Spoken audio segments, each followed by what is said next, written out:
The Staff by Mike Thaler. Pictures by Joseph Schindelman.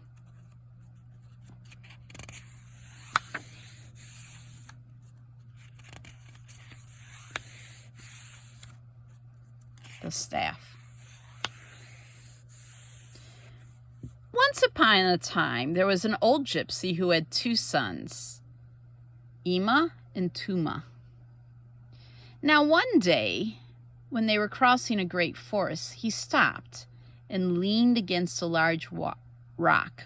"This is my last journey," he said. But as it is an end for me, it is a beginning for you. All I have to leave you is my staff. Each take half and use it as you will." Tuma took the staff, and Ima held his father's hand as it grew cold. Then they divided the staff, and the two boys went on through the forest alone.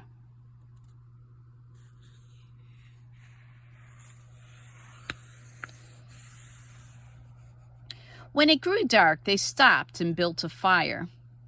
"What are you going to make of your half?" asked Ima. "I'm going to make a blowgun for food and to protect us," said Tuma. "What are you going to make?" "A flute," said Ima. "A flute," said Tuma. "A flute," said Ima. And the next morning, Tuma made a blowgun and went out hunting, and Ima stayed in the camp and made his flute. The day passed, and in the evening Tuma returned tired and angry, for all day he had not been able to catch a single animal or bird. Much to his surprise, he found Ima surrounded by all the animals and birds of the forest.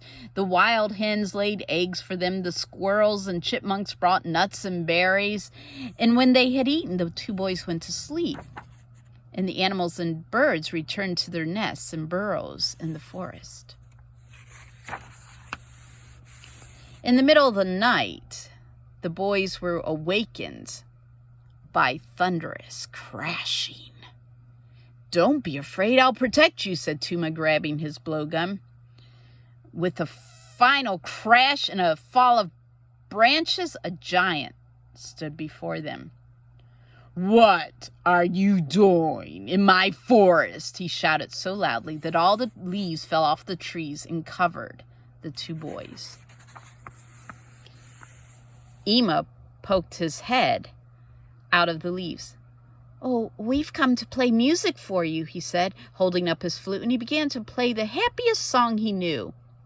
And then he played the saddest song he knew, and a big tear rolled down the giant's cheek and splashed on Tuma.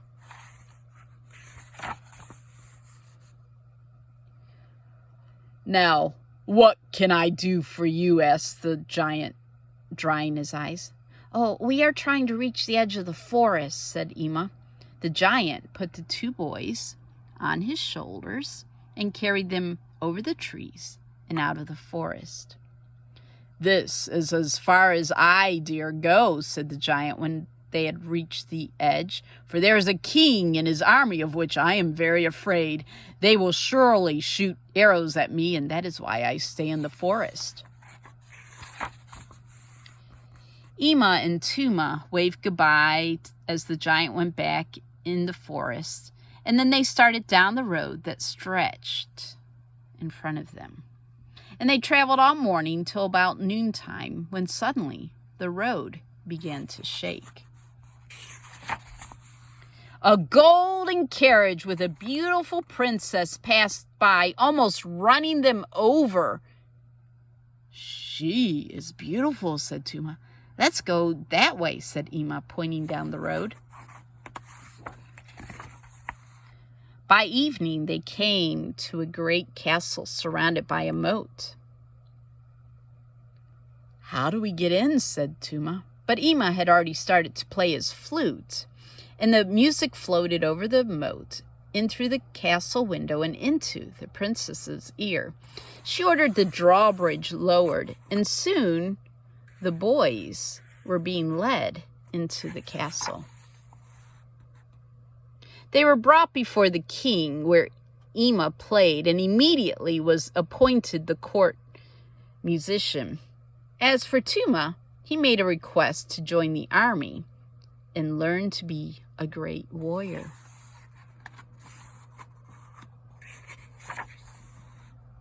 So the boys grew up, as did the princess, who became more beautiful every day.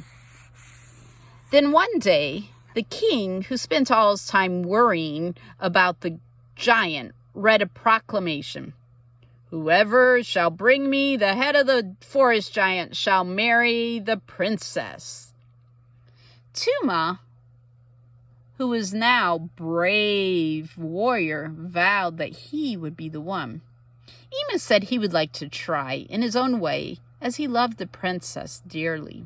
So the two rode out, Tuma in golden armor on a white horse, and Ima on a donkey he had borrowed from the castle cook.